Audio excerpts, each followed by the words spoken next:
Bonjour les amis.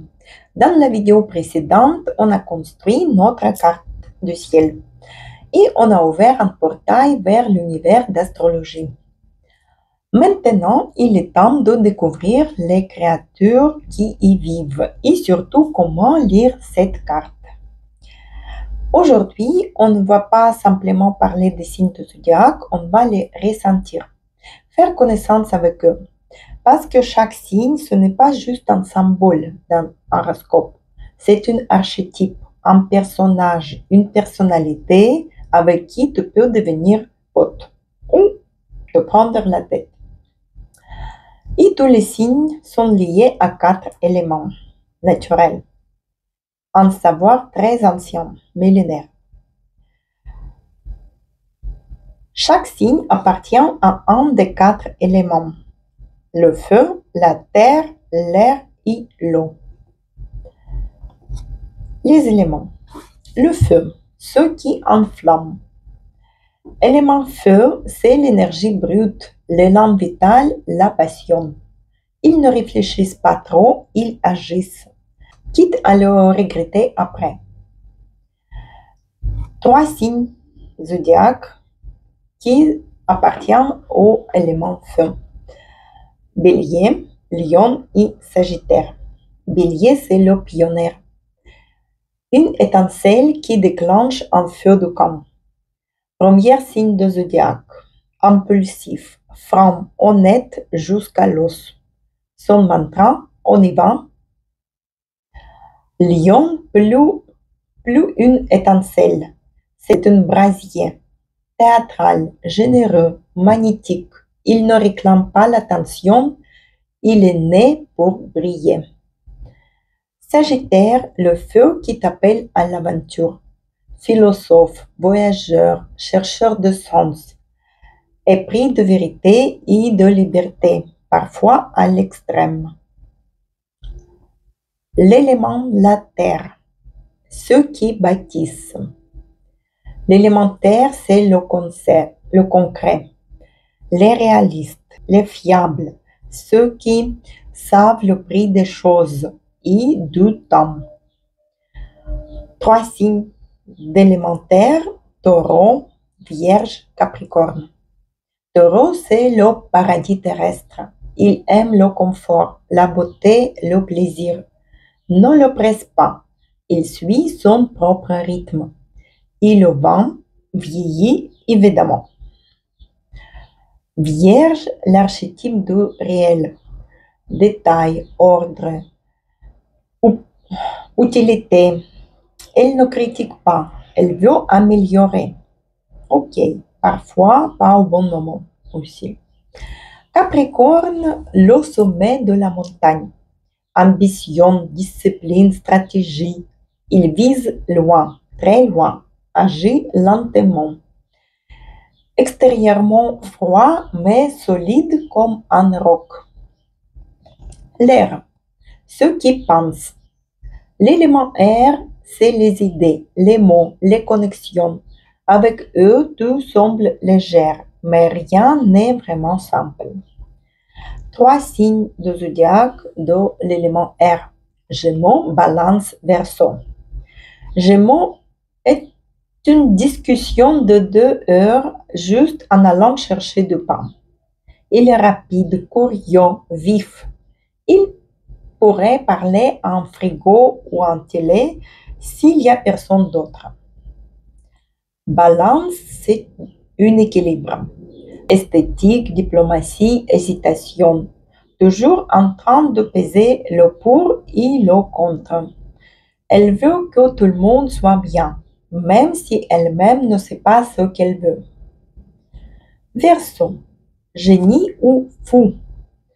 Il est dans le futur, dans la liberté, dans le ici, un peu extraterrestre, avec le Wi-Fi dans la tête. Et l'eau, ceux qui ressentent. L'eau, c'est les émotions, invisibles à l'œil nu, mais très puissantes. On ne les comprend pas, on les ressent. 3 signes de l'élément E, Cancer, Scorpion, Poisson. Cancer, c'est la maison, la famille, le cocon. Sa carapace, ce n'est pas une armure, c'est un coquillage avec le Wi-Fi intégré. Protecteur, tendre, un peu susceptible, mais à sa manière. Scorpion est un océan au fond d'un volcan. Mystique, intense, transformateur. On ne l'oublie jamais. Il est mieux vaut de ne pas le blesser. Poisson, c'est les rêves, la musique, l'intuition. Comme le brouillard, tu ne peux pas l'attraper, mais tu le ressens. Profonde et déroutante, comme le dernier morceau d'un playlist, dernier signe du zodiaque. Et maintenant, regardez la carte que tu as construite. Il compte toutes les planètes selon les éléments. Voici un tableau avec les signes et les planètes, les symboles des signes et les symboles des planètes. L'élément dominant, c'est celui où tu as le plus de planètes. Par exemple, prenons cette carte que j'ai construite la dernière fois, en première vidéo. Nous avons Soleil en Capricorne, c'est une pour la Terre. Lune en Verseau, une pour l'air. Vénus en Sagittaire, c'est le feu. Mercure en Verseau, air. Mars en Bélier, feu. Jupiter en Taureau, terre. Saturne, Uranus et Neptune en Capricorne, c'est 3 planètes pour l'élément terre. Et Pluton en Scorpion, c'est E.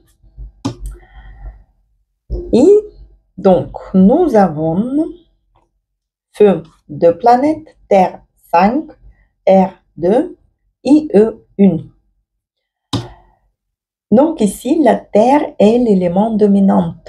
Elle est la plus marquée dans ce thème.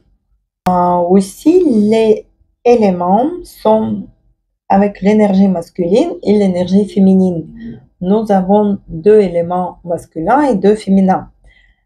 Feu et air masculin et terre et E, c'est féminin.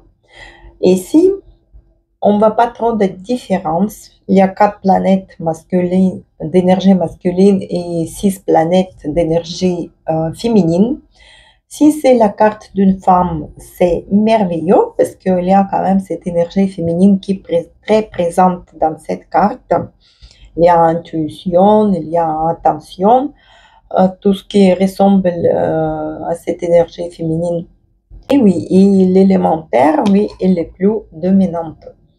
Maintenant, on va explorer ce que chaque élément veut dire pour toi. Si dans ta carte natale, l'élément feu est dominant, c'est comme vivre avec une flamme intérieure constante. Ces personnes sont comme un brasier. Elles réchauffent certaines et brûlent d'autres, mais ne laissent personne indifférente. Quand il y a beaucoup de feu dans la carte, beaucoup de planètes présentes dans les signes Bélier, Lion, Sagittaire. Ces traits principaux, c'est énergie. Chez ces personnes, la batterie est placée entre la poitrine et le plexus solaire. Elles ont besoin de bouger, d'agir, de s'enflammer pour de nouvelles idées. Ils ont initiative. Elles ne restent pas à attendre que la vie vienne frapper à leur porte. Elles frappent elles-mêmes et bien, elles défoncent la porte parfois. Ils sont optimistes. Les signes de feu ont une foi naturelle en vie. Même si tout s'écroule, ils diront « Au moins, j'ai appris quelque chose. J'ai une expérience. » Ils ont franchise. Elles parlent cash. Pas par méchanceté, mais parce qu'il n'y a aucun filtre entre leurs pensées et leur bouche. Et présence éclatante. Ce sont des personnes qui brillent, qu'on remarque partout. Elles ne sont pas peur d'être elles-mêmes. Mais si elle-même est un peu trop flamboyante ou bizarre. Les avantages pour domination de feu, c'est leadership. Souvent, ce sont elles qu'on suit. Leur confiance est magnétique. Inspiration. Elle motive, embarque les autres, met de l'étincelle dans une salle, une équipe ou un projet. Ils sont courageux. Elles vont là où d'autres n'osent pas. Elles chutent parfois, mais ouvrent aussi de nouveaux chemins. Créativité. Le feu, c'est impulsion de créer. Leur imagination peut être vive, explosive, entraînante.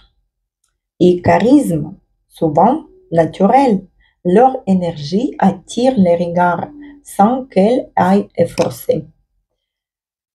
Quand il y a trop de feu, trop de planètes, par exemple 7 ou 8 planètes dans les signes de feu, ça peut donner de l'impulsivité, de l'intolérance, ou l'effet j'ai cramé, maintenant je suis vidé. Une envie d'être toujours premier, parfois à la limite de l'égoïsme. Des difficultés à ralentir et ressentir. Elles peuvent passer à côté des émotions des autres, absorbées par leur propre course. Elles peuvent s'enthousiasmer vite, puis se désintéresser tout vite aussi. Comme conseil pour ces personnes qui ont trop de feu, c'est apprendre à entretenir la flamme plutôt qu'à tout consommer. Garde ton feu, mais sans brûler tout autour de toi.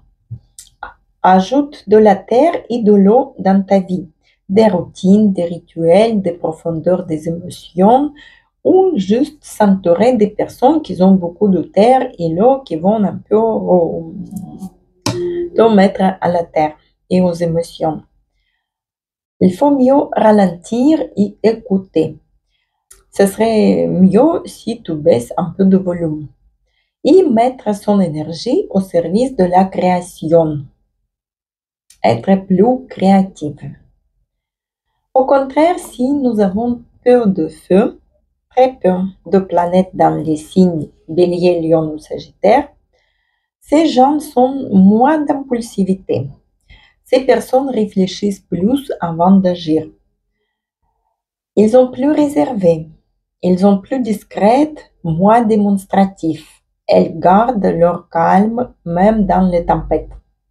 Tendance à la paresse ou à l'apathie. Parfois, elles ont du mal à se motiver, à s'enflammer pour une idée. Ils ont besoin plus de sécurité. Elles évitent les risques. Ils préfèrent son confort avant tout. Et ils ont moins de leadership. Ce sont souvent des bons soutiens, mais elles ont du mal à prendre la tête ou initier les choses. Quels sont les avantages de peu de feu? Ils ont plus grande lucide. Ces personnes sont bien réfléchies, capables de voir les choses sous différents angles. Ils ont le sens de la stratégie. Elles planifient, structurent, prennent des décisions plus solides. Endurance et patience. Elles ne flashent pas vite. Elles savent rester constantes dans tous les efforts. 5 fois. En situation stressante, elles restent plus lucides et évitent les erreurs dues à la panique. Empathie. Elles ne cherchent pas les projecteurs, dont elles écoutent vraiment les autres. Donc, quand nous avons trop peu de feu, cette énergie, elle manque dans notre caractère, c'est-à-dire ça nous manque de motivation. La routine devient très pesante. Ces gens peuvent rester coincés dans un confort trop rassurant sans chercher à sortir de cette zone qui pèse trop. Ça manque de confiance. Ces gens hésitent à agir, doutent de leur légitimité. Et ils sont plus prudentes. Ils sont lents en l'action. Quel conseil pour les gens qui manquent de feu? C'est travailler son initiative. Essayer d'agir sans trop réfléchir. Réfléchir, mais progressivement. Entourer des personnes pleines de feu. Elles peuvent te motiver, t'allumer quand ton feu est éteint. Et autorise-toi l'impulsion. Parfois, fais les choses spontanément, même si ce n'est pas parfait. Et stimule ta créativité. Allume ton feu avec des passions, des projets, des voyages. Le feu peut venir de l'extérieur aussi.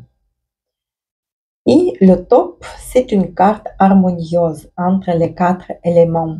Le feu peut manquer un peu, mais on peut toujours le cultiver consciemment, en cherchant l'inspiration, en agissant un peu plus vite, en s'autorisant à briller aussi. Et s'inspirer de ceux qui rayonnent peut aider.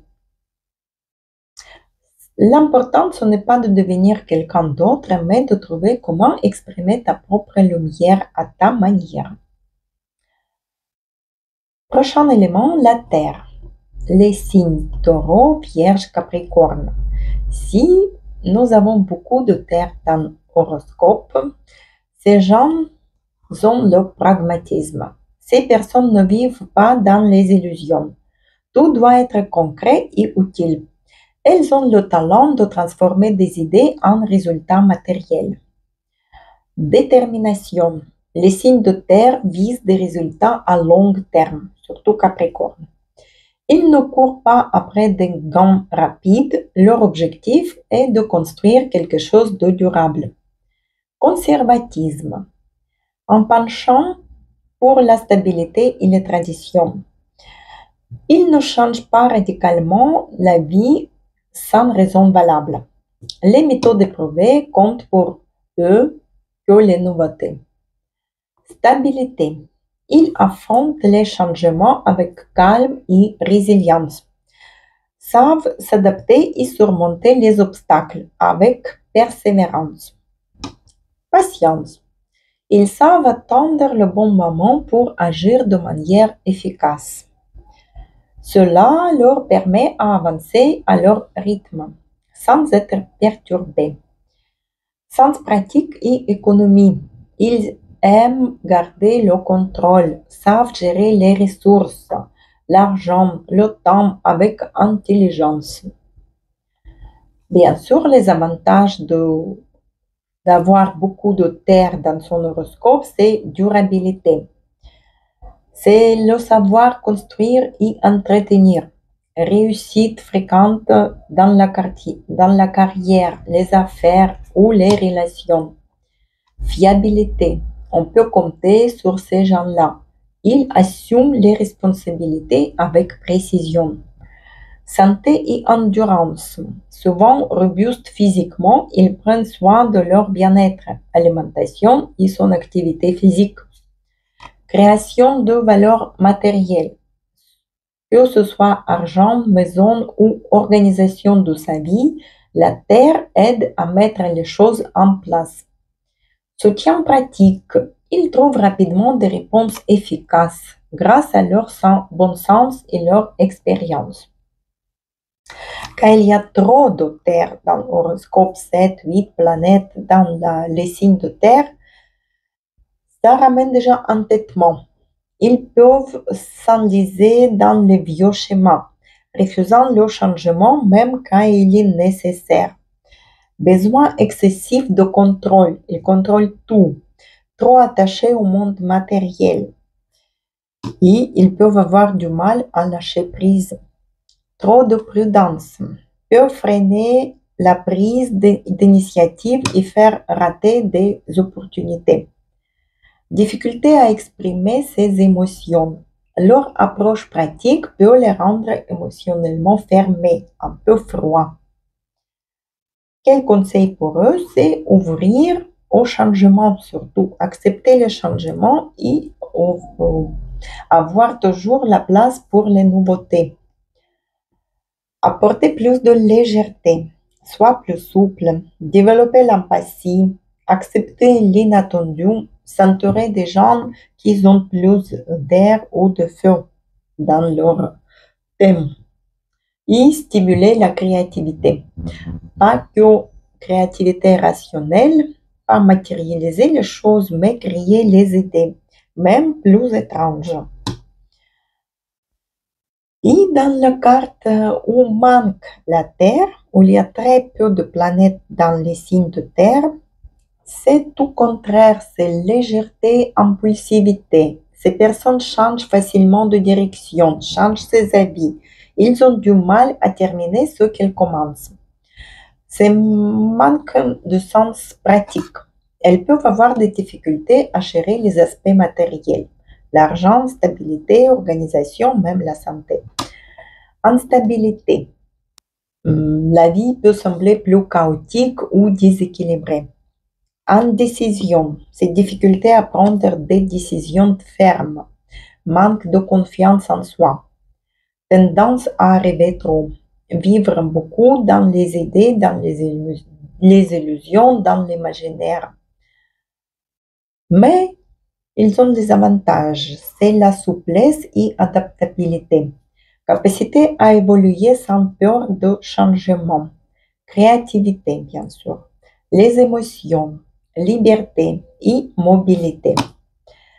Quand il y a très peu de terre dans la carte natale, c'est difficulté d'organisation, c'est tendance à procrastiner, oublier les tâches importantes, manque de structure, manque de stabilité, désintérêt pour le matériel, peuvent négliger même la santé, la maison ou le budget, ou manque de persévérance. Ils peuvent abandonner rapidement et facilement les choses qui ne les conviennent pas.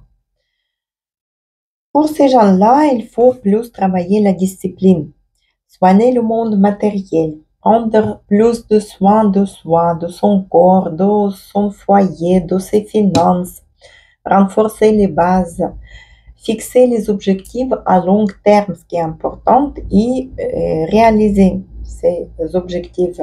Créer une routine. Les habitudes saines peuvent devenir des alliés si on les cultive. L'équilibre de la Terre, bien sûr, un idéal, c'est un équilibre entre les quatre éléments. Si la Terre est un peu présente, il est possible de la renforcer consciemment en prenant des initiatives concrètes, en structurant sa vie, en recherchant la stabilité, en s'entourant de gens qui ont plus de terre et créer les bases plus solides. Prochain élément, R. Les signes, c'est Gémeaux, Balance, Verseau. Ces gens qui ont plus d'air dans ce thème natal sont intelligence et curiosité. L'élément R dans une carte natale est généralement associé aux capacités mentales et communicatives. Les personnes ayant un fort R aiment penser, analyser, poser des questions, chercher les réponses. Ils sont sociables et communicatifs. Ils aiment échanger des idées, discuter, questionner, interagir activement avec leur entourage. Ils sont souvent attirés par des activités sociales. Ils ont de la souplesse et adaptabilité. Ils s'adaptent facilement aux changements. Leur comportement peut varier selon leurs circonstances, ce qui les rend incroyablement flexibles dans de nombreuses situations de la vie. Idéalisme et philosophie. Ces personnes peuvent être passionnées par les idées, les concepts, les philosophies et rêver de quelque chose de plus grand que ce que la réalité offre. Objectivité et impartialité. L'air symbolise la pensée abstraite. Ces individus cherchent à rester objectifs, à voir les choses sous plusieurs angles et à considérer divers aspects d'une situation. Quels sont les avantages d'air dans nos cartes natales? C'est créativité et pensée originale. Ces gens, ils génèrent les idées nouvelles, envisagent des approches alternatives. Ils peuvent résoudre les problèmes sous les angles inattendus. Excellentes compétences en communication. Ils savent formuler clairement leurs pensées et idées. ce qui leur permet de bien travailler en équipe, négocier ou établir les connexions. Apprentissage rapide. Ils assimilent facilement les nouvelles connaissances, en particulier celles liées aux concepts, théories ou idées abstraites. Leur capacité à s'adapter à l'information leur donne un avantage en apprentissage. Activité sociale. Ils sont souvent entourés de beaucoup de monde, car ils aiment être au cœur des discussions et partager leurs réflexions. Indépendance d'esprit. Libres de contention, ils n'hésitent pas à exprimer leur propre opinion, même si elles sont non plus conformistes. Quand l'air il est en excès, vraiment beaucoup, c'est quand on a 7-8 planètes dans les signes d'air, c'est déjà en constance.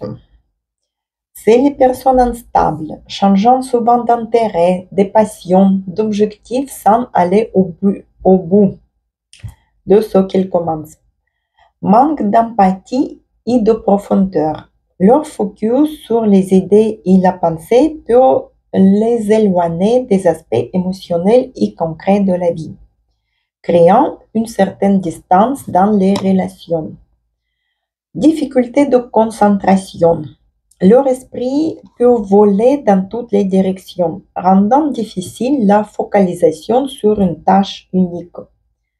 Surcharge intellectuelle. Ils peuvent s'épuiser mentalement en accumulant trop d'informations ou en s'égarant dans les théories abstraites, négligeant les actions concrètes. Idées irréalistes. À cause de leur idéalisme et de leur tendance à rêver, ils risquent de perdre de vue la faisabilité de leurs projets, ce qui peut mener à des désillusions. Quel conseil pour ces gens qui ont trop d'air dans son horoscope, c'est mettre les idées en pratique. Il ne se fait pas que de penser, il faut aussi concrétiser. Trouver un équilibre entre rêve et réalité. Concentrer sur les détails. Accorder plus d'attention aux aspects pratiques du quotidien. Ça aide à limiter la dispersion mentale. Développer la dimension émotionnelle. Il est important de ne pas seulement raisonner, mais aussi ressentir. Être plus attentif aux émotions des autres, ça peut renforcer les relations. Et pratiquer l'ancrage, s'arrêter, se ressentir sur son corps, sentir la terre sous ses pieds, faire une activité physique, ça peut aider à calmer le mental. Et lorsqu'il y a très peu d'air dans le thème natal, c'est déjà, ça part de manque de flexibilité, difficulté à communiquer. Ces personnes parfois sont mal à l'aise dans les échanges. Ils ont du mal à exprimer leurs pensées. Peu d'intérêt pour l'abstraction. Peu d'ouverture aux idées nouvelles. Ils ont peur de changer et accepter les changements. Difficulté à prendre les décisions. Mais d'autre part, c'est la stabilité et constance. C'est les profondeurs émotionnelles, empathie, il y a plus d'émotions dans sa vie. Et les sens pratiques, ils peuvent voir s'il y a plus de terre, ils ont plus sens pratique comme pour les aspects concrets, le travail, le corps, les relations. Pour ces gens-là, il faut penser à développer plus la flexibilité mentale, apprendre à accueillir les nouvelles idées et les nouvelles perspectives, poser des questions, s'ouvrir à l'inconnu ou sortir du cadre habituel. Améliorer sa communication, travailler à exprimer ses pensées et à écouter les autres activement. Prendre du temps pour réfléchir sur les idées personnelles. Stimuler l'intérêt intellectuel, lire, écouter des conférences, explorer la philosophie, l'histoire, la culture, élargir sa vision du monde et écouter son entourage, ses proches. Être plus attentif aux autres. Comme pour les autres éléments, l'équilibre idéal réside dans l'harmonie entre les quatre éléments.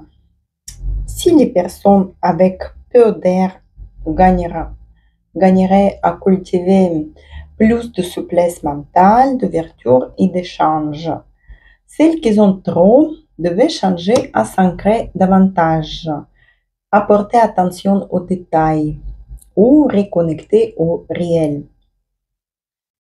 Et le dernier élément, l'eau. L'eau représente les émotions, l'intuition, les sentiments et le subconscient.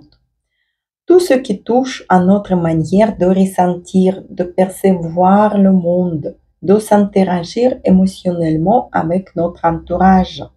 Voyons ce qui se passe quand l'eau prédomine dans un thème. Les signes de l'eau, c'est Cancer, Scorpion, Poisson. Si les planètes prédominent dans ces signes, nous avons profondeur émotionnelle. Les personnes avec une forte présence de l'élément E sont un riche monde intérieur et ressentent des émotions plus profondes. Elles perçoivent la vie non seulement de manière rationnelle, mais aussi à travers les émotions, l'intuition et les expériences antérieures. Sensibilité et empathie. Très sensibles aux humeurs des autres, elles captent les émotions de leur entourage et comprennent intuitivement ce qui se passe dans l'âme des autres gens. Intuition et motivation cachée. L'eau donne une intuition puissante. Ces personnes ressentent souvent des choses que la logique ne peut expliquer. Ils perçoivent le monde à travers leurs sensations et images intérieures. Bienveillance et besoin de sécurité. Elles aiment prendre soin des autres, créer une atmosphère chaleureuse et sécurisante, surtout dans les relations, la famille, l'amitié. Mélancolie et finesse d'âme. Elles peuvent être sujettées à la nostalgie, à la tristesse, voire à la dépression, à cause de la profondeur de leur perception émotionnelle. Les atouts, les avantages de l'eau dans le thème natal, c'est les relations sincères et profondes. Grande intuition et sagesse. Elles savent écouter leur voix intérieure et ça aide à faire les bons choix. Créativité et sens artistique. Le monde émotionnel nourrit souvent un grand talent artistique, surtout dans les arts, la musique ou l'écriture. Harmonie familiale et capacité d'introspection. Elles savent comprendre et transformer leurs propres émotions, ce qui les rend très lucides et matures intérieurement. Quand il y a trop de planètes dans les signes 2, c'est surcharge émotionnelle. Trop d'émotions peut provoquer les sautes d'humeur fréquentes. Difficulté à poser des limites. Elles absorbent les problèmes des autres au point d'oublier leurs propres besoins. Dépendance émotionnelle. Leur vision du monde peut devenir déformée si elles agissent uniquement sous le coup d'émotions, sans réflexion. Hypersensibilité et isolement. Enfermées dans leur propre monde émotionnel, elles peuvent se couper des autres plus facilement et ressentir la solitude. Quel conseil pour les personnes avec un excès de c'est apprendre à réguler ses émotions, Pluton, prendre conscience de ses ressentis sans se laisser diriger la vie par ses émotions. Il est conseillé méditation, yoga, relaxation pour aider à équilibrer les états intérieurs. Créer les limites saines. Ne vous chargez pas des émotions d'autres. Distinguez ce qui vous appartient de ce qui vient des autres. Utilisez intuition de manière concrète, plus concrète. Faire confiance à son intuition et chercher un soutien. Ne gardez pas tout pour vous. Parlez à vos proches. Cela peut soulager vos tensions. Et si au contraire l'eau est absente ou faible dans le thème natal, c'est déjà, on parle plus de rationalité, manque de flexibilité émotionnelle, difficulté à exprimer ses sentiments ou parfois absence d'intuition aussi. Si les personnes se fiaient uniquement à la logique. Manque d'empathie. Aussi, les émotions des autres leur semblent parfois irrationnelles. Difficulté à ressentir pleinement la vie. Parce que la vie, c'est les émotions qu'on ressent. Mais ils sont un peu plus rationnels, plus stables. Ils, ils ont de la clarté dans ses objectifs. Et sens pratique et ancrage. Et ils sont un peu plus résistantes au stress, comme ça. Et s'il manque l'eau dans le thème natal, dans ce cas-là, il faut mieux travailler la conscience émotionnelle.